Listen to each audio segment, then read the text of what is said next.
So this is work that's been done in collaboration with a bunch of other people.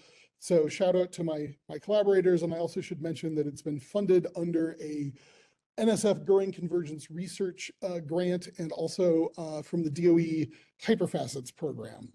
So let me start by talking about what my title even means, which is simultaneous large fires have a big impact on the way that resource sharing happens across regions. In the United States, fire management agencies have divided up the United States into these different administration regions called GACs, which is Geographic Area Command Center, I believe. And the way that fire management happens is that if you've got one area that has a whole lot of fires going on, and other areas that don't, the areas that don't have fires will send people and equipment and other resources to the places that have lots of fires so that they can all deal with them. If you have a lot of fire activity high in multiple regions at the same time, then your demand outstrips your supply for the resources, and now things are bad. High activity usually means lots of fires going on. So the big question we have is, what effect is climate change going to have on fire management and firefighting resource allocation in the Western US? Here's a quick roadmap of the talk. So first, I'm going to talk about simultaneity within the regions, and then I'm going to talk about how we do projecting future results, and then some about resource strain, and then I'm going to go back to, and here's the data sets we're using, and then here's how we're modeling simultaneity across regions. These are, again, the GACs for the continental United States, and these are, I'm only talking about large fires here, so generally fires that are 1,000 acres or bigger.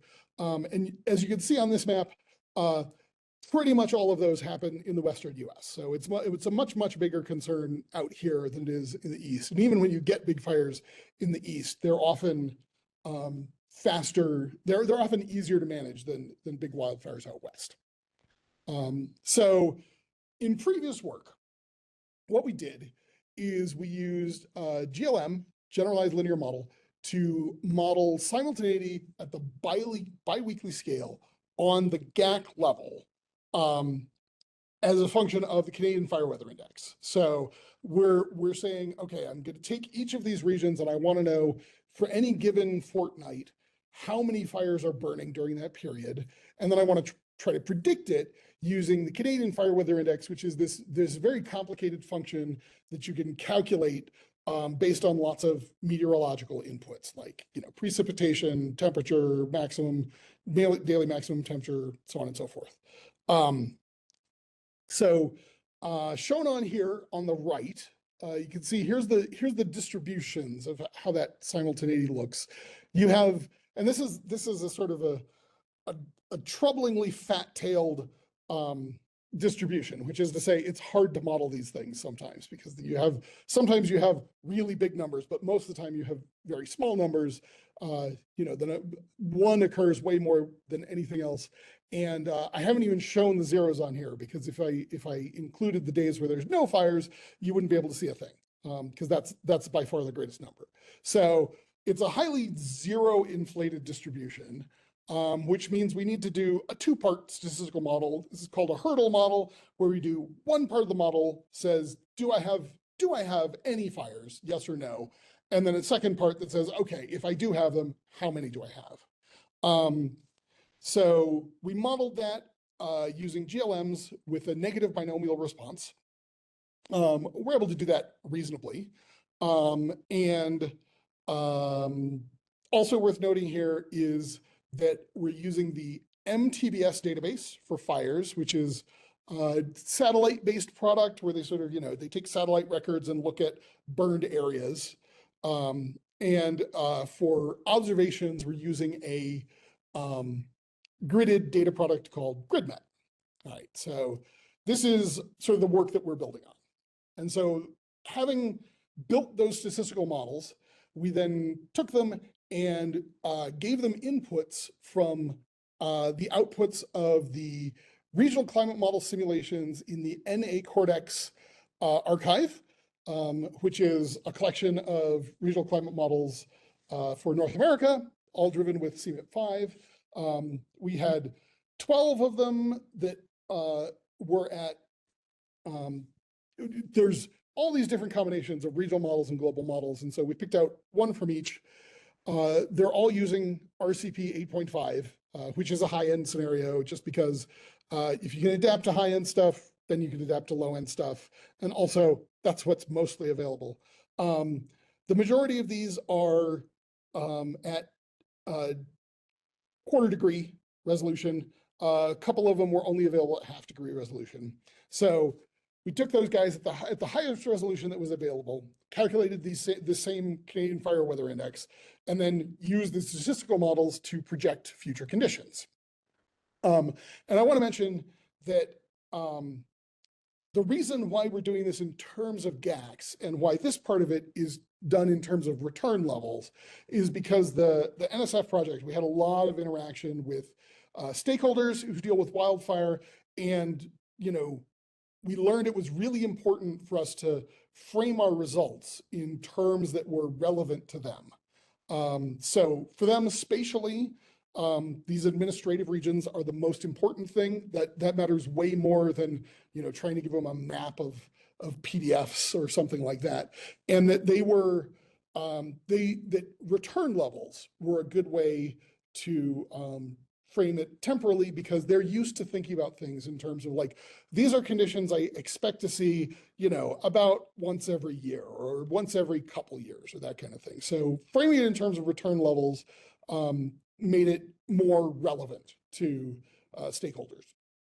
So the outcome from this previous work is that we see bigger increases. So all the models project increases in simultaneity, not surprising. And that we see bigger increases at higher return levels in the Northwest, Great Basin, Rocky Mountain, and Northern Rockies GACs. So that's in the little map, that's the green, brown, red, and orange. And the box plots here are showing you, the changes as we get further on into the 21st century. And some of these projections, some of these changes are like pretty big. We see in some cases, basically every model predicts, once you get to 2065, I think it's in the Northern Rockies. Yeah. Once you get near the end of the century in the Northern Rockies, basically every model is predicting that conditions numbers that you were normally seeing like once every couple of years are now happening every year or multiple times a year. So those are big increases. All right. So that's the first part, where we're trying to relate climate to number of fires. Now what we want to do is try to relate fires to the amount of resource strain. And to do this, we're using a data set called the IMSR data set. This is a data set of incident management situation reports, which are reports that the people who are managing fires in a particular region have to file basically every time something changes while they're doing stuff. This is a data set that we were provided access to among some others. Aaron Belville at USDA and Forest Service and at CSU up in Fort Collins helped us get access to this data. And so these are reports that are PDFs, and they've been scraped, and they tell you everything about every single fire that's being fought on a given day. So we have information about which regions there is. We've got information about the number of fires. We've got information about like how many teams have been assigned per GAC. And those are the parts that's circled in red. Those form, nice linear relationships. So number of fires is a good thing to predict, what's the level of resource usage and resource strain. And then the other thing that's important is that the fire managers who fill out these reports, they give each day a rating called the preparedness level, or PL. And this is just a numeric rating from 1 to 5 of how bad are things. And we know from talking to people that resource strain happens when the preparedness level is above 3. So when it's PL3, or sorry, when it's PL4 or PL5, that's when people start saying, ooh, I can't share resources with you. I need to keep them for all the stuff that I'm dealing with here. So that's the condition of resource strain, is when PL preparedness level is above 3. And this is what really matters for impacts, is when do we have overlaps between regions in periods of high preparedness level. So this figure is showing you for the 15 years of data that we have in the IMSR data set, the periods of preparedness level 4+, so periods of resource constraint, basically. The thing that really jumped out at me when I made this visualization is that there's two things that are really clear. The first is that there are good years and there are bad years. You know, we have some years here like 2019 or 2009 where there's basically nothing going on. You know, there are fires happening, but everything is under control. It's not a problem. And then there are years where it's really bad. So like in 2020, basically the entire Western US was sort of on fire, and there were wildfires happening everywhere. I think a lot of people remember that. And you can see that here, you know, is that we've got all the different GACs are in periods of high preparedness level, and it's all kind of at the same time. And that's really trouble. So that's the thing we want to know, like in the future, what's going to happen with that? How much is that going to be more or less? Are the fire seasons going to shift around so that they do or don't line up more than they used to? The other thing is that you see that certain pairs of colors like green and teal or red and purple also show up a lot together. So we have some correlations geographically between these different regions. This is another way of looking at that same data. This is sort of looking at the seasonal and annual distribution of these periods of high preparedness level. And a couple things to make note of here is that, you know, our northern and western GACs, so green, yellow, brown, and teal, all have a pretty clear season. Purple, which is in the Southwest, also has a pretty clear season. It's at a different time than all of the others. It is notably, their fire season is notably earlier than the rest of the West. And then Southern California, those periods are fewer and messier, and Rocky Mountain has not very many of those periods at all. So, you know, there's a lot. The condition of high preparedness level is not just how many fires do I have going on, but also, and how do those compare to the amount of resources that I have, right? And how many of those fires am I fighting? Because there are some places that you have lots of fires, but they just let them burn because they aren't near people or things that people, you know, people or buildings and stuff like that. So these are sort of, this is more complicated than just number of fires, which is why it varies spatially. If we do some correlations, top row is seasonal correlation on the left and year-to-year correlation on the right. Or, sorry, yeah, and the bottom row is where I scrambled those. On the left, you can say, yeah, okay, the seasons, you can see the Southwest season being different from everybody else's seasons, Rocky Mountain being sort of midway between everybody else and the Southwest. And what's noteworthy is that compared to the bottom panel shows you this is what things would look like just because of the existence of summer, basically. The fact that there is a fire season at all, that's what you'd expect. But these are showing that how the fire seasons line up. And then the upper right is showing, you know, what the correlation is between two different regions having a bad year at the same time, or a good year at the same time. And again, there's a lot more correlation than you would expect from things just happening randomly. So this is also a visualization of the thing we really care about, which is pairwise overlaps between these regions of when they have periods of high preparedness level. So the thing we're working towards is saying, okay, in the future, all these little black boxes slash little black chunks of bars that show you when you have overlaps between these regions. How much are those going to change? All right, so now on to the statistical modeling part.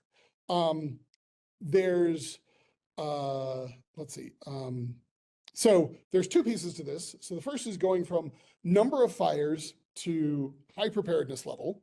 And I'm talking about that part first because that part is easy and we got it done and it works really well.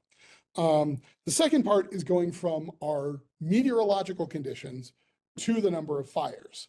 And this is a complicated model. What we did previously was that negative binomial GLM that I talked about earlier. It gets more complicated than that. And the first thing that I realized when I started working on this part of the problem is that we have a bunch of different data sets that we were considering, and they were measuring different things. And that really confused me for a while until I realized, oh, right, the one that I had been working with is basically measuring when big fires get started, because the only information it has about time for a fire is the ignition date, and that's estimated. We worked on a two-week basis because, you know, to try and deal with the uncertainty in the estimates of when the fire started. There's another database called the Short et al. Database, which has start and end dates for each fire. And that tells you the number of ongoing fires. But then the IMSRs themselves, if you don't care about the individual fires, if you just care about the number of them, that has that number also. And what that's telling you is the number of fires that are being fought, which is actually the thing we really care about, right? So that's the fire data we're going to use for this part of it. And the first part, which I said, we want to model the, you know, given that I have this many fires, what are the odds that I'm in a high PL condition of resource constraint? So that's just your basic vanilla logistic regression. And once you figure out how to deal with the imbalance in the number of observations, because this data has lots of zeros in it, these things look pretty good. You know, those dotted lines are the 50% marks on our logistic regressions, and they sort of line right up between the median for PL3 and the median for PL4, which is what you'd expect. So cool, that part of the model works.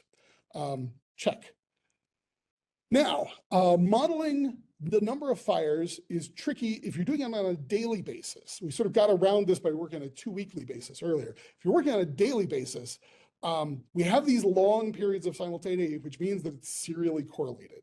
So that's bad for statistical modeling, but that goes away if you look at the change. So the autocorrelation function of lag1 data is basically uncorrelated. So that means we should be modeling the change in simultaneity, not the simultaneity itself.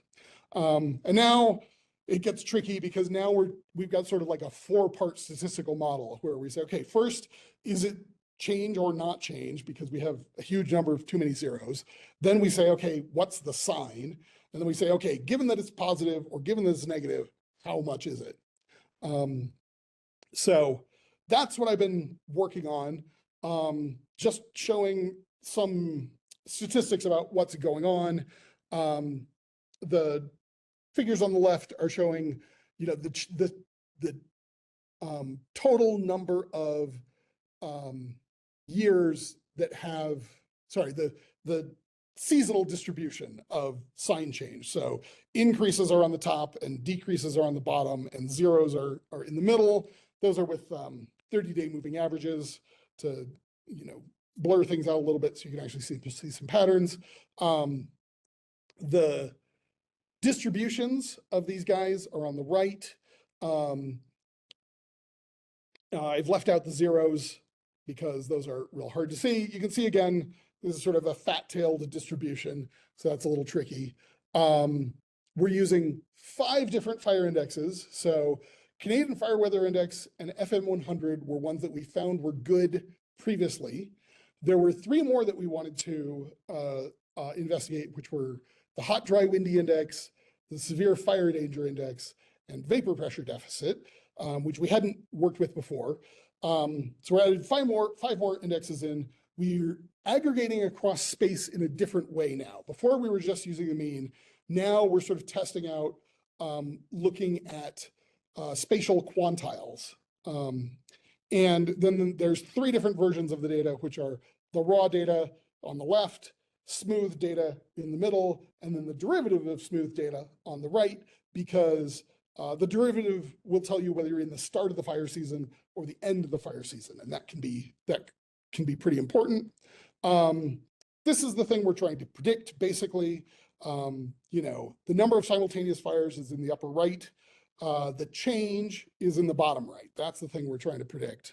And here are some results for the models we fit to get the probability of change and the probability of whether it's positive or negative, given that it's changing. These look real good.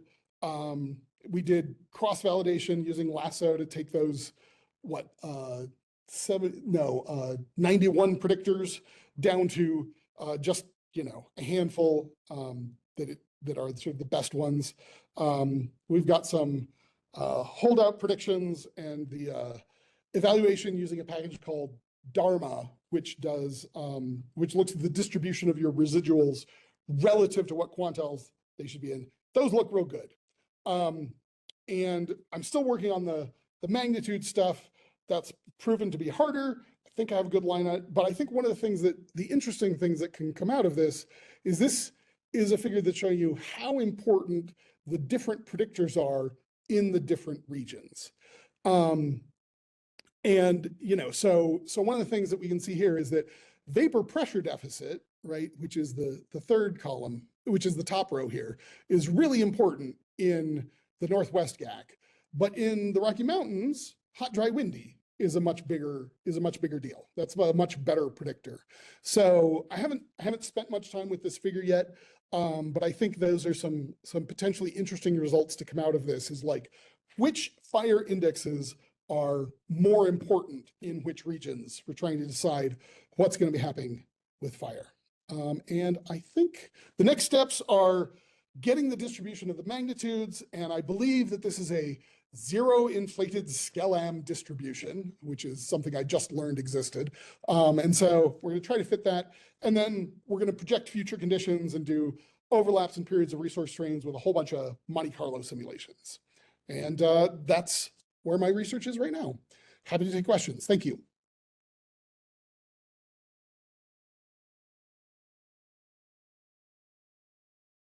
Thanks, Seth. Very interesting talk. And this all looks great and is a really nice example of bringing together these different disciplines to do this. Thank you. I was curious about the choice of the daily time scale. What drove you to look at the daily time scale rather than staying at something like biweekly or monthly, since it does seem to introduce a lot of modeling headaches? Because the daily time scale is really what matters to the fire managers, right? That's the scale that they're reporting on, and that the scale they're doing a lot of decision making on. So that's, we figured, the thing that they are going to really care about is like, you know, can you tell me, you know, am I going to be looking at 5 days, or am I going to be looking at 12 days of, you know, these periods when I can't share resources, you know, or is it 46 days or something like that? And we probably could tell them, something useful with weekly, maybe. But I think, you know, unless it proves completely unfeasible, which it might still, I think framing it daily is probably more use to them. And we really wanted to do something that was useful to the end users and not just over the transom science.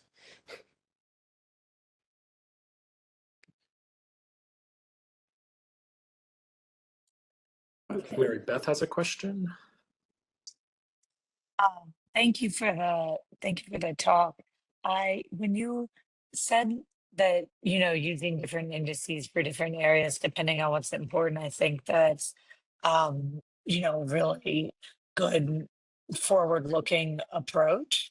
But I'm wondering like how you're quantifying what better is, like what yeah. what would be yeah, like the different criteria, different places. So this is I have a pool of 91 candidate predictors, and I used lasso, which is statistical procedure, to narrow that down to a much smaller data set. So these bar plots in the upper left corner, those are cross-validation. That's a cross-validation procedure for predicting, for finding the set of predictors that is the best trade-off between how good a job of predicting it's doing and how many predictors it's using. If you use too many predictors, you're probably going to be overfitting horrendously. So you want to find the sweet spot here. And what this figure is showing is the predictors that were selected that way, the size of the coefficients for them, because I scaled all of the predictors to be on roughly the same scale, so that the coefficients would be sort of comparable to each other. So a big red dot means that the model for the Rocky Mountains was using the 10th quantile of hot, dry, windy, smooth, hot, dry, windy, and that the big dot means that was the sort of the biggest coefficient for the set that was picked there, which I interpret to mean that that's sort of one of the most informative measures of, am I going to see a lot of fires in this location? A lot of fire activity. Yeah. All right, Christine. Hi, Seth. Thanks for the talk. I love this predictor plot that you have up here. And because it gives me lots, I have a lot of questions, but I guess the main one is this may be like a future direction, or I don't know if it is or not, but you know, these predictors are great, but I mean, have you tried to connect them to like synoptic conditions because it's the synoptic conditions that cause the weather, I mean, the fires will be different for different regions, clearly. And I think this predictors is like a really good first step. But then and this is like a statistical model, but then to tie it to like physical processes would be like a next step. Have you thought about that? Yeah, I hadn't, and that's a really good idea. Thank you. That would definitely be a next step, but I think that's a really interesting question of like, yeah, okay, vapor pressure deficit is important in the Northwest, and hot, dry, windy is important in the Rocky Mountains. What are the conditions that give you, what's synoptically going on when you have really high vapor pressure deficit in Washington and Oregon? Yeah. And that would like then lead the way for like trying to use predictability, and like, physical models to try, it's just like a progressive thing. So anyway, yeah, that's a great idea. If anybody wants to work on this, hit me up. Anyone who wants to work on this and has funding, hit me up. Next question is Weston. Yeah, sorry, I had another question. Based on some of the folks that we brought in to talk to the panel during the summit, one of the things that was highlighted is that often the impact of multi-year droughts on vegetation isn't necessarily included in these sorts of studies, but may actually affect its susceptibility to burning. Is that something that you had looked at, or whether you knew if others had looked at? Not directly. The way that it comes into our work. So as part of the NSF project, we did have some fire ecologists also as part of that project who are looking at these questions of like, okay, what does recovery look like, and what are the long-term impacts of large fires and things like that. In this work, the way that things like vegetation are coming in is that the fire indexes, many of them calculate they sort of estimate the amount of vegetation that has been grown earlier in the season.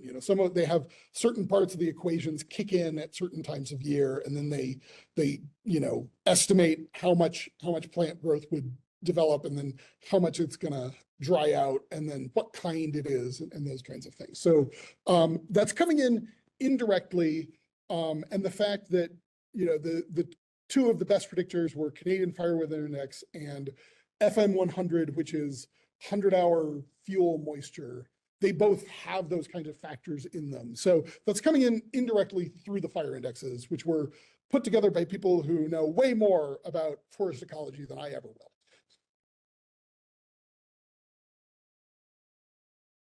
All right, next we have Maria. So much for that excellent talk. Christine's question made me think of North American weather regimes. Folks on the call like Kelsey and Jason have worked with these before, as well as myself. And yeah, I was thinking as a suggestion that could be a way to sort of constrain the large scale patterns and find associations. But yeah, I don't know if others have thoughts, and I don't have funding, unfortunately, to give you. But I think this might be a topic, Christine, that was brought up in the renewal. Anyway, for catalysts and car stuff. Yeah.